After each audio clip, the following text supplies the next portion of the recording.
You wanted the best. You've got the best podcast, the hottest podcast in the world. The Chris Voss Show, the preeminent podcast with guests so smart you may experience serious brain bleed. The CEOs, authors, thought leaders, visionaries, and motivators.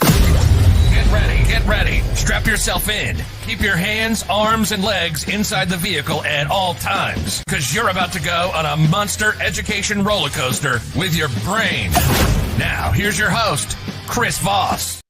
Hi, folks. Chris Voss here from the ChrisVossShow.com, the ChrisVossShow.com. Welcome to the big show, my family and friends, ladies and gentlemen, boys and girls, everyone alike. Welcome to the big circus, the tent in the sky, if you will, of entertainment, of information, of broadening of your mind, all the stuff that we do on the Chris Voss Show.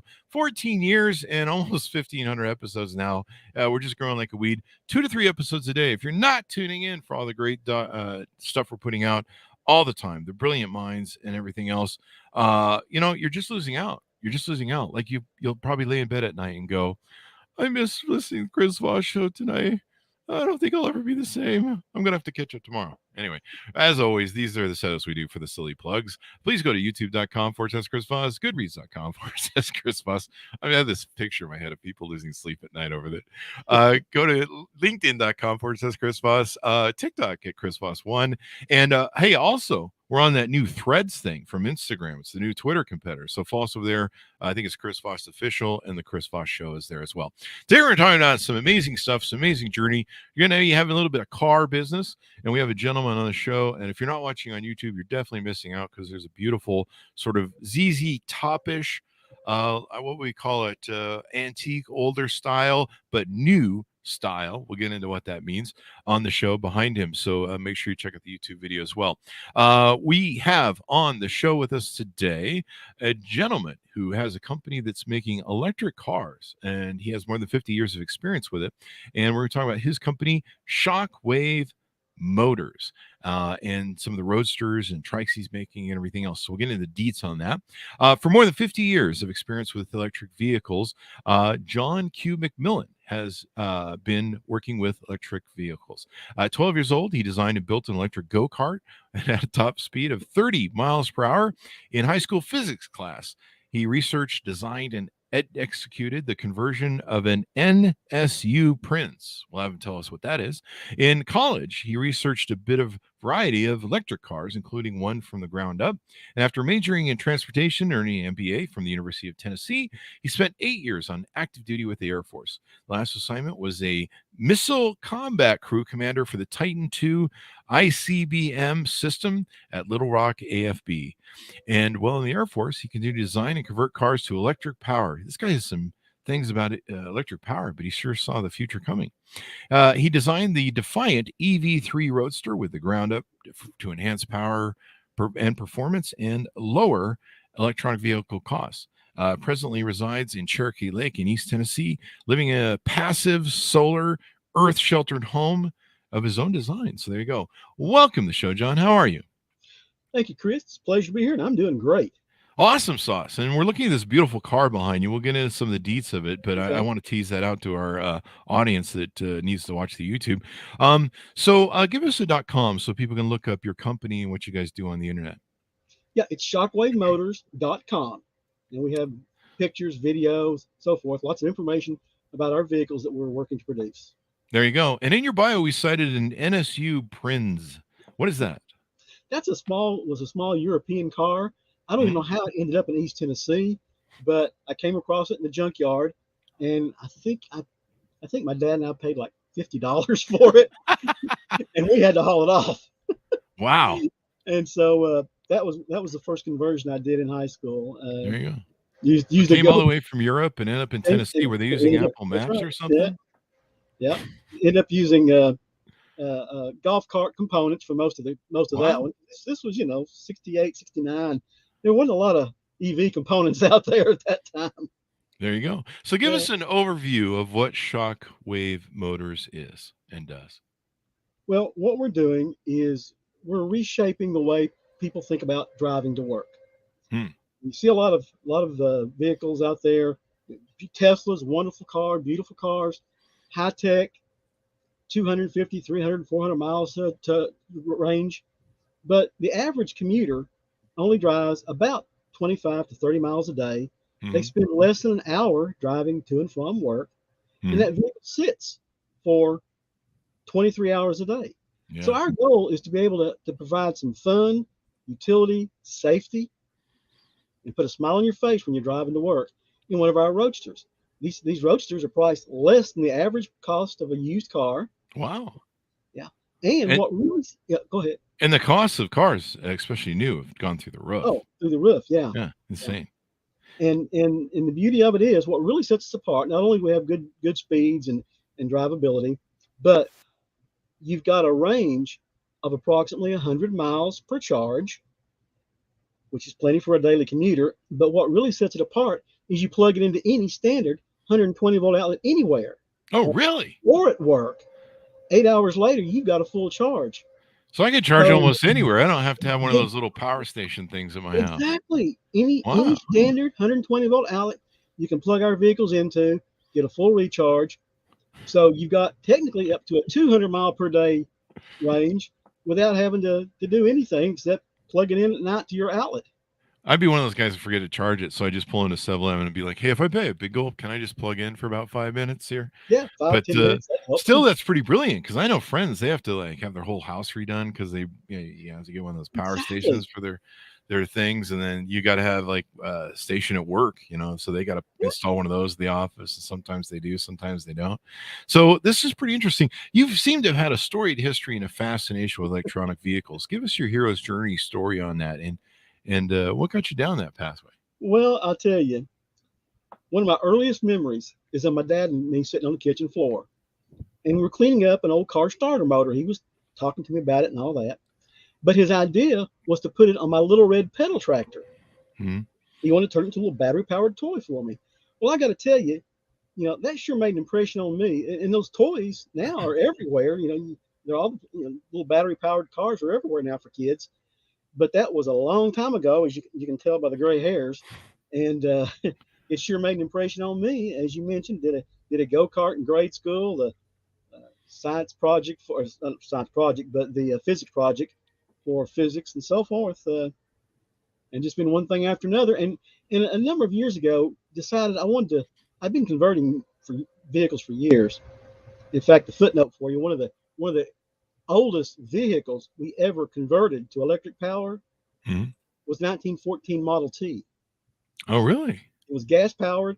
We converted it for a client into electric power. The sucker got up to almost 50 miles an hour, and we had to back off because it had the original wooden spoked wheels that Oh, were wow. not exactly straight, and they were really warping and vibrating crazy. That is But crazy. You know decided wanted to build one from the ground up to make it as efficient as possible. there you go. So 3 wheels is less rolling resistant at slow speeds. It also means they can put a more aerodynamic shape for better performance at high speeds. So Mhm. that led our team directly to the design layout of the Defiant Roadster. There you go. And so, can people order this yet on your website? Is it available for sale? It is not available for sale. We are Okay. taking pre-orders now Okay. because we hope to be in production in the next 6 to 8 months. It just depends on a number of things, not the least of which is finances. Our Roadster is the pre-production Roadster, meaning we could go to production with it pretty much as it sits. Mhm. And we're just, looking for additional capital as things happen to get into production. Now, But we are taking pre-orders. I think you're also possibly considering maybe doing some crowdfunding as well. That is something that's under consideration, and we'll make a final decision on that a little bit later.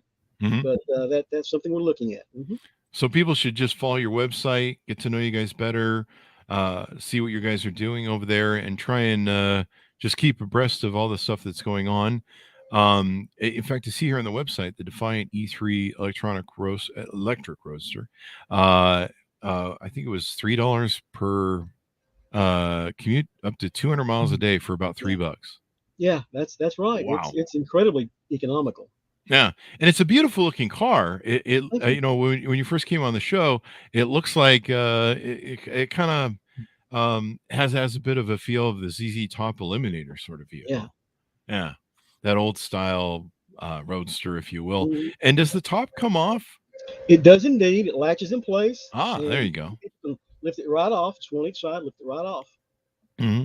And can you get it in various transmission styles, or does it only come in one? It only comes in one. It's a single Hmm. speed transmission that's mounted in the rear wheels, like Hmm. basically like a differential. Basically, is what it boils down to, Hmm. with electric motor mounted to that.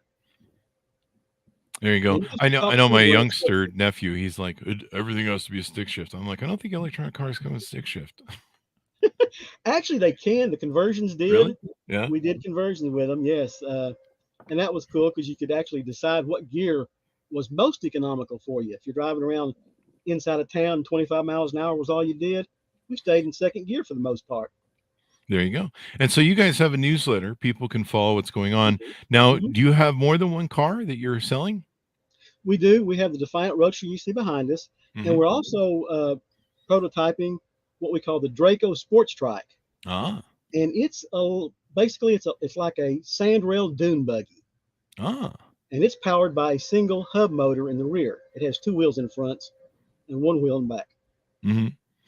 And so can people does can is it basically like a car where you sell the basic frame and everything, the wheels and the motor and the seats I see in it, and then like people can just drive it that way on the sports trike, or they can maybe modify whatever sort of body they want on it.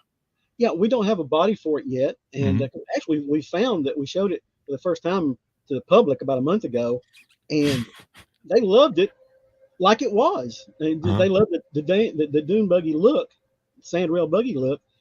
We do anticipate at some point designing a body for it, but right now, if somebody wants it like that, we'll be happy to build it and sell it for them just as soon as we can. It looks pretty cool. I'd love to pick up a date in it just to see what the date would say. There you go. Like, where's the rest of your car, buddy? Yeah, I'm like, that's this is it. it. This is it. It's it's built for speed and efficiency and free air conditioning. It is. It is. And in fact, the top speed of the Draco is expected to be between 90 and 100 miles an hour. Holy crap! There Yeah, you go. And then, do these cars offer federal electric vehicle tax incentives? they will. Nice. Some of that's kind of in the air right now, Hmm. but the way it has been, the vehicles, because of the battery capacity, would qualify for approximately a $5,000 tax incentive. And that drops the price down when you take federal tax incentives into account, and not even state, but federal. That drops the price down of the Roadster to less than $20,000. Holy crap! You can't buy a new car for $20,000. You can't buy a good used That's car. right. You can't buy a used car. Yeah, the average price is almost $30,000 now for a used car. Yeah. And this thing is fun and good looking and It's stuff. class. It's now how many people can you fit in this? Trunk space, all that stuff people are usually Yeah, looking for as yeah. well. You've got three people that'll fit in it. One in the front, two in the back. And of Ah. course, again, this is designed as a commuter car, Uh-huh. so we're not worried a whole lot about you know how many people can you pack into it, because you don't take it on long road trips. It's that second daily driver that people have, that Hmm. second vehicle. So it has trunk space. You could put probably a set of golf clubs in there if you needed to, a Yeah. few grocery bags, things like that. Maybe a body or something. No, I'm Just just a body, kidding. Don't do small one, that, people. small one. There you go. Small. There you go. I Jimmy mean, Hoffa would not be found back yeah, there, yeah. that's for sure. And we're still looking for him, by the way. I So if know. anybody does come across him, and I think the guy who jumped out of the plane in Oregon in the 60s or 70s. Yeah, So there you go. And we were talking in the shows for those that are listening in the audio version, which mostly goes out on Apple. It's kind of got, what do they call these, like bug eye lights, or what do they call these yeah, lights? yeah. Bug-eyed type light. They're Okay. they're they're actually more classic looking, old school roadster Yeah. style lights. Uh, you had mentioned earlier about an earlier version we had LED lights that were built into it, Oh, wow. but part of our communication with potential customers said they didn't like the front end so much. They wanted to keep that old school look going, so we redesigned it, put a little grill on it for style.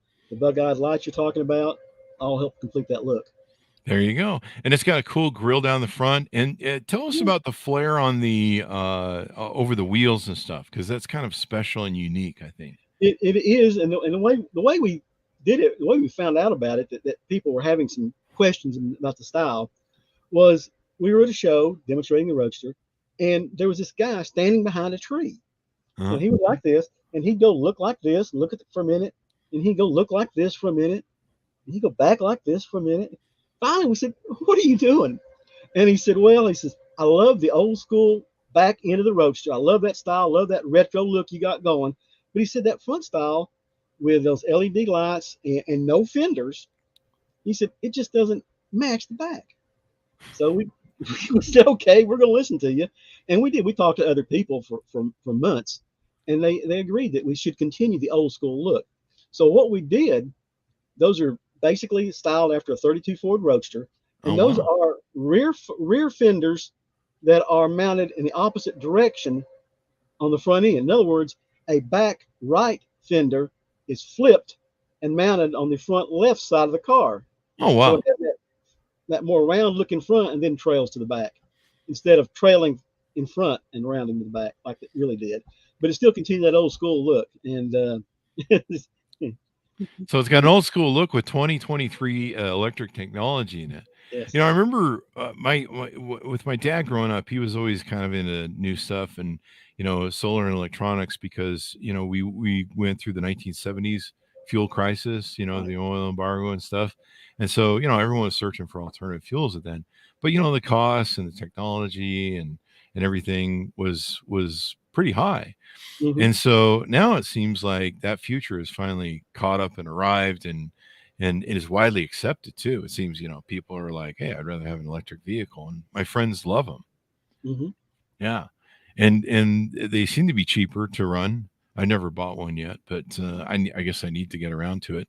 Are you guys looking for investors in the company as well? I know we profiled one at CES a few years back, and we actually ended up picking up some investors for him off of our feed.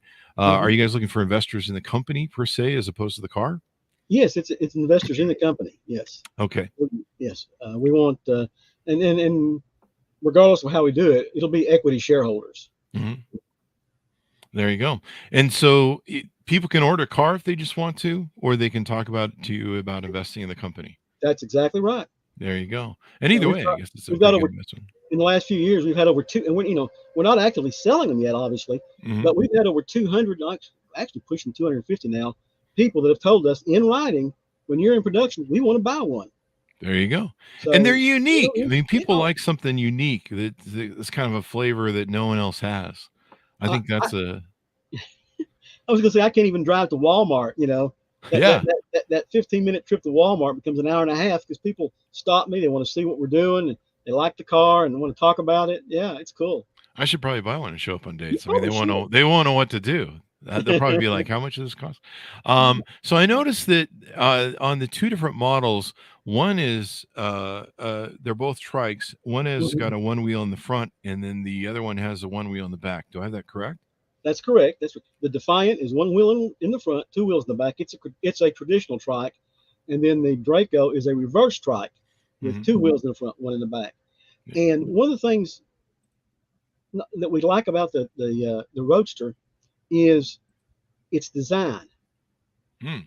We have our design in what we call a passive head-on crash avoidance design. Because with this design and the fact that we have a tubular steel reinforced chassis that's Hmm. on both sides of the vehicle, obviously, you're already two-thirds less likely to have a true head-on collision because the front end's smaller. Ah. And then if you do hit something, you're going to glance left or right instead of, again, because a typical car is 6 foot across, big head-on crash. Oh, you With stop with in the that case. smaller, yeah, just boom, you're dead.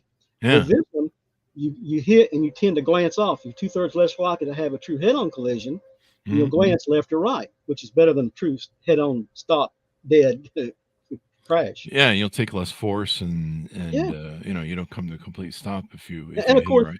and we do have seat belts, shoulder harnesses, front and rear crumple zones as well, and that roll bar like protection system. We haven't mentioned that. When you take the top off, you'll see you've got a full roll bar behind Oh, the seats. that's good to have, man. It's a beautiful looking vehicle and it looks like a lot of fun. I like Mhm. how, I mean, I imagine people could choose what sort of, you guys have a really cool sort of fire blaze, a flag going down the side of this We one. do, yeah. We I have an guess eagle. people could potentially customize it with whatever they Yeah. want down the side, that. I'd Hmm. put the ZZ Top Eliminator or something down the side of it. Or I don't know if I could be that legally. Yeah. And you guys got some great endorsements. Looks like here's one from someone from NASA Mm-hmm. and things like that. Yep. Gizmag, Gizmag, and who else do we have here? Automotive and technical author Kurt Robbins. So really cool what you guys are doing there. And what about dealership opportunities? I see that on your website as well. Are you going to be marketing dealerships and stuff? We will. We'll be marketing through dealerships. We won't try to necessarily have our own, but we'll market through independent dealerships. And something that I want to highlight that we haven't mentioned so far is these vehicles are actually motorcycles. Oh, really? Yes. So do they? Motorcycle. So they cost less to register or something? Every economical benefit you find in a motorcycle, you'll find in this. There you go. And the nice thing is you don't have to worry about tipping over with your motorcycle, because you're on two wheels, and if you don't put your feet down, you're going to fall. And the vehicle is already very stable. We've had people say, "Oh, it tips over." No, it won't really. We've had people try to destabilize it on wet, windy East Tennessee roads, and they solid as a rock because we designed it with about a 400-pound battery pack under the rear seat, directly in front of the axle back there. So it's solid as a rock. There you go. I know that those motorcycle trikes got really popular, and two wheels is kind of dangerous. I'm just telling you like it is. I see enough people. I see enough brain surgeons and ER nurses on TikTok telling stories about motorcycle wrecks, and I've had friends and they love their motorcycles, but there's an old line about motorcycles. There's going to come a day where you're going to have a crash, and how bad it is anybody's guess, but you will be crashing. Two people I used to work with. And so I like one got in critical condition, barely survived. Yeah, and sometimes brain injury and other things. I know I had one of our models from an agency years ago. She got severe brain damage. I don't think she ever recovered from it. But he was on a ninja bike and he was doing stupid stuff. She was on the back. Having having a chassis around you and a body around you, I kind of like a lot better for a motorcycle sort of usage. And the 3-wheel motorcycles, they really got popular. I see like Harley Davidson dudes driving around. I'm like, I don't know. He's probably a nice Harley Davidson dude. I don't know what that means, but it makes great comedy. Do we establish the prices on these? Do we want to talk about the prices? They might be subject to change. Yeah, the go-to-market price on the Roadster is $24,950. And then, like I said, qualifies for state taxes and federal incentives and so forth. We haven't finalized it. We anticipate the Draco Sports Track to be somewhere around $19,000 before any incentives are applied. We're trying to build affordable electric vehicles. Yeah. We want people to be able to access them, drive them, have them available, usability. There you go. And it's probably fun to see the vision of what you put together over 50 years of work in electronic vehicles going from, the original stuff you were doing to this, isn't it? Oh, it is. It is. The one I built when I was at UT, it had a handmade plywood body. That was the best I could do and afford back then. So it's nice to see it evolve and be a little more finished looking. We moved up from plywood, so that's always good. We've moved up from plywood. You don't want to be in a crash with plywood. Have like little wood cinders flying all over the place. But no, these are electronic vehicles have become so popular. They've just become the in thing now. I was watching a graph. I wish I had it readily available, but I saw a graph, I think over the last week, that showed just the massive, just immediate increase of the demand and interest in electronic vehicles just over the past 3 years or so. I mean, it's just one of these curves that's kind of slowly moves up and then it's like it goes straight up, and you're like, wow. And people want something that was fun. Some of the, like I said, some of the other 3-wheel roadsters we've interviewed at like CES and other places, people loved them, and there's kind of a uniqueness to them. People want a car that says something about them and it's kind of unique, and I always kind of giggle at when I see car commercials like Subaru, like buy a Subaru, so because you're a unique person, you don't go with the crowd. Or like Apple, you don't go with the crowd. You're like, wait, they sold like 500 million units of that. I mean, if there's anything that's going along with the crowd, that could be it. But you go, girl. So there you go. And so people, I think, like stuff like this because it's so unique. It's going to get looks. It's going to kind of speak to your personality if you have some flair, and it's electronic, so you don't have to feel guilty about the environment and stuff. Oh yeah. In fact, you mentioned the environment, and I'll highlight a couple of things. This vehicle can travel over 50 miles on the amount of electricity needed to make 1 gallon of gasoline. Holy crap. Tremendously economical. And people talk about, oh, you got to plug them in. That's carbon footprint and all that. Not when you take into consideration, because it seems like these people never do, that it takes electricity to make gasoline. That's true. They don't just pull it out of the ground, gasoline. Yeah, it just doesn't come out. They just stick a pipe down there with a straw and suck it up. Yeah, suck it up. People think that's how it works. Oh, it goes down the ground and they pull it out. No, there's a truck that comes by and dumps all that stuff. I like the idea of how it has a 120 volt plug. I mean, that some of my friends in California with the Teslas and stuff, they wait sometimes like 2 or 3 hours at these stations that Tesla set up, and they sell it like, well, you can go in and get a drink and sit around and enjoy the road or something. I don't know. But some of them got really bad, I think, over COVID. And I'm just like, if I'm in a car, I want to go someplace, damn it. Yeah. And so it'd be great if you could drive over your friend's house and be like, hey, I gotta top off here before I head out. You mind if I just plug in the front of your house there on the lawn there, and you can just go with that. I love that idea because I've seen what my friends have spent and the work they put in to upgrade the house to have some big ass unit put in that I don't know, that can shock you if you touch it. It can easily be $5,000-$10,000 to rewire a house to get it accessible, and you just plug it in, unplug it in the morning, and you're good to go. Yeah, and then I've seen people on TikTok who have they have a generator in their the back trunk of their Teslas. And somehow they wired, I don't know how they did it, but somehow they wired it to make it all work. And they're like a hybrid. Yeah, it's like total hybrid, but they have like a gasoline generator in the back. I don't know. But I suppose you can do that as well. Anything more we haven't touched on that you guys are up to and talking about that people should know about? I can't really think of anything right at the moment I could add to it. We're just, I will tell you that we are, I will tell you that we are passionate and committed to what we're doing. And in fact, the standard joke that I take all the time is, if I'm not committed, somebody should commit me.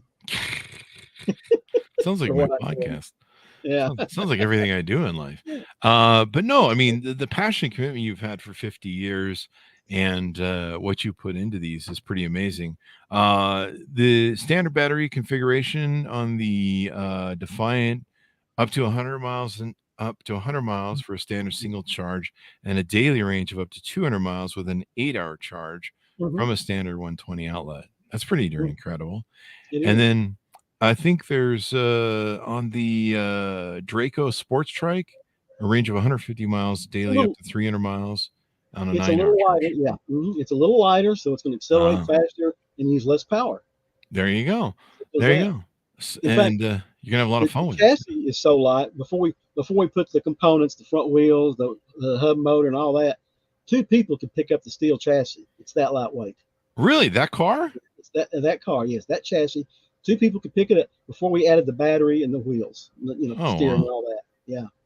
I probably designed my own body for it. Something really cool that's really unique, and people would be like, "What's that?" And I think it's my car. They don't make anything like it. I mean, that would be the thing you would do. You think more billionaires would cash in on that thing there, eh? They certainly could. So what's the best way for people to get to know you better, follow what you guys are doing? I know you have a newsletter as well, et cetera, et cetera. Yeah. We're on Facebook, Shockwave Motors on Facebook. You can follow us there. LinkedIn, if you still like LinkedIn. Sign up for a newsletter. We send out a newsletter every few weeks, letting people know what we're doing and what we're up to, and where we're going to be showing the Roadsters or now the Draco. And just we're easy to follow. And heck, my phone number's on the web page. So reach out and give me a call if you want to. Just make sure you leave a message if I don't answer, because I'll tell you right now, I do get a lot of spam calls, as you can well imagine. Yeah, I do too. Yeah. It's So pretty crazy. Well, leave everyone a should go. message and I will call you back. There you go. Everyone should go check out the pictures and the sights and sounds you guys have there. You got a YouTube going and everything else. Yeah, me too. I think it's exciting, and electric cars are just the in thing right now. I don't know what comes after electric cars. I don't know. Cars that run on air. I don't know. Hover cars, maybe. Hover car, yeah, cars that float on air. So there you go. Anyway, give us your .com so we can find you on the interwebs. Sure thing. Shockwavemotors.com. There you go. Well, thanks, John, for coming on the show. We really appreciate it. It's been very insightful and fun. Well, thank you, Chris. Appreciate the opportunity, and you have a great weekend. You too. Thanks so much for coming on the show as well. Go to goodreads.com/Chris Voss, youtube.com/Chris Voss, linkedin.com/Chris Voss. Go see us over the new Threads and TikTok. Thanks for tuning in. Be good to each other. Stay safe. And we'll see you guys